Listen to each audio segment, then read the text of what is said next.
السلام علیکم دوستو، امید کرتا ہوں سب ویورز خیر خیریت سے ہوں گے اور جہاں بھی ہوں گے خوش بھی ہوں گے اور محفوظ بھی۔ تو ہمارے پیارے دوستو، آج کا ہمارا ولاگ سپیشل رمضان کے روزوں کے بارے ہے۔ تو خصوصاً جو ہمارا آج کا ولاگ ہے، روزے کے دوران ہمارا جسمانی رد عمل کیا ہوتا ہے، یہ آج کا ہمارا ولاگ ہے۔ اس ٹاپک پر آج میں نے ویڈیو بنائی ہے، تو بھائیوں کو گزارش ہے کہ ہمارے یوٹیوب چینل اسلامک ولاگ 619 کو لائک سبسکرائب کریں اور ساتھ میں دیے گئے گھنٹی والے نشان کو دبانا نہ بھولیں، تاکہ ہماری ہر آنے والی ویڈیو کا نوٹیفیکیشن ہمارے ویورز، ہمارے پیارے بھائیوں کو، بہنوں کو، جتنے بھی ہمارے یوٹیوب چینل پر کو سپورٹ کر رہے ہیں ان سب کو ملتا رہے۔ چلیں ویڈیو سٹارٹ کرتے ہیں۔ السلام علیکم۔ روزے کے دوران ہمارا جسمانی رد عمل کیا ہو؟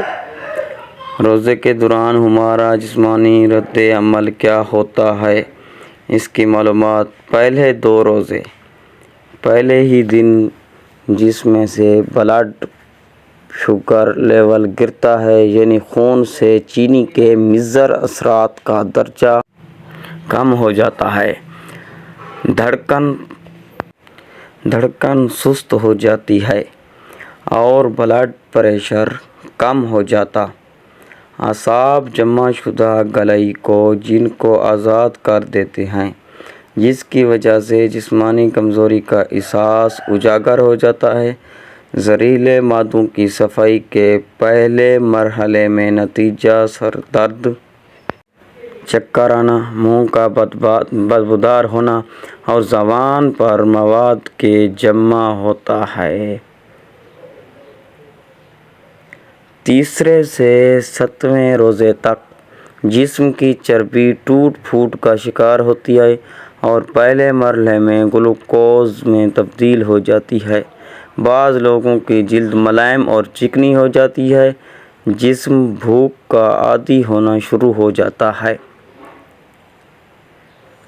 اور اسی طرح سال بھر مصروف رہنے والا نظام ہاضمہ رخصت مناتا ہے، جس کی اسے اشد ضرورت تھی۔ خون کے سفید جرثومے اور قوت مدافعت میں اضافہ شروع ہو جاتا ہے۔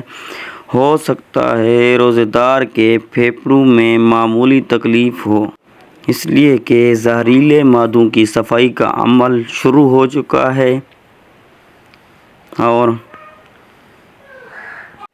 انتڑیوں اور کولون کی مرمت کا کام شروع ہو جاتا ہے۔ انتڑیوں کی دیواروں پر جمع مواد ڈھیلا ہونا شروع ہو جاتا ہے۔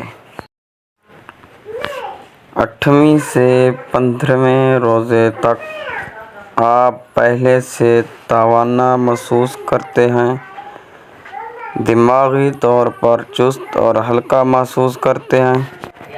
ہو سکتا ہے پرانی چوٹ اور زخم محسوس ہونا شروع ہوں، اس لیے کہ اب آپ کا جسم اپنے دفاع کے لیے پہلے سے زیادہ فعال اور مضبوط ہو چکا ہے۔ جسم اپنے مردہ یا کینسر شدہ سیل کو کھانا شروع کر دیتا ہے، جسے عمومی حالات میں کیمو تھراپی کے ساتھ مارنے کی کوشش کی جاتی ہے۔ اسی وجہ سے خلیات سے پرانی تکالیف اور درد کا احساس نسبتاً بڑھ جاتا ہے۔ اعصاب اور ٹانگوں میں تناؤ اس عمل کا قدرتی نتیجہ ہوتا ہے۔ یہ قوت مدافعت کے جاری عمل کی نشانی ہے۔ روزانہ نمک کے غرارے اعصابی تناؤ کا بہترین علاج ہے۔ 16ویں سے 20ویں روزے تک جسم پوری طرح بھوک پیاس برداشت کا عادی ہو چکا ہے۔ آپ خود کو چست چاک و چوپن محسوس کرتے ہیں۔ ان دنوں آپ کی زبان بالکل صاف اور سرخی میل ہو جاتی ہے، سانس بھی تازگی سے آ جاتی ہے، جسم کے سارے زہریلے مادوں کا خاتمہ ہو چکا ہے۔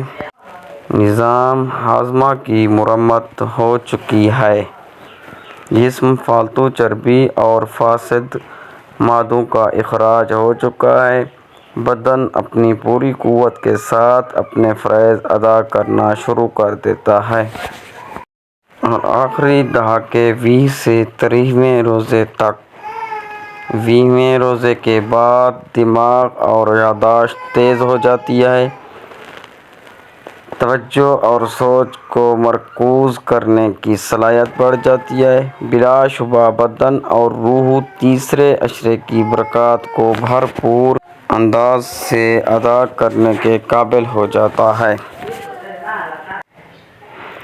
اور اس کے بعد یہ تو ہوئے دنیاوی فوائد جو بے شک اللہ نے ہماری ہی بھلائی کے لیے ہم پر فرض کیا، مگر دیکھیے رحمت الہی کا انداز کریمانہ کہ اسے احکام ماننے سے دنیا کے ساتھ ساتھ ہماری آخرت بھی سنورنے کا بہترین بندوبست کر دیا ہے۔ تو جاتے جاتے ہمارے چینل کو سبسکرائب ضرور کریں۔ ملتے ہیں نیکسٹ ویڈیو میں، تب تک کے لیے اللہ حافظ، السلام علیکم۔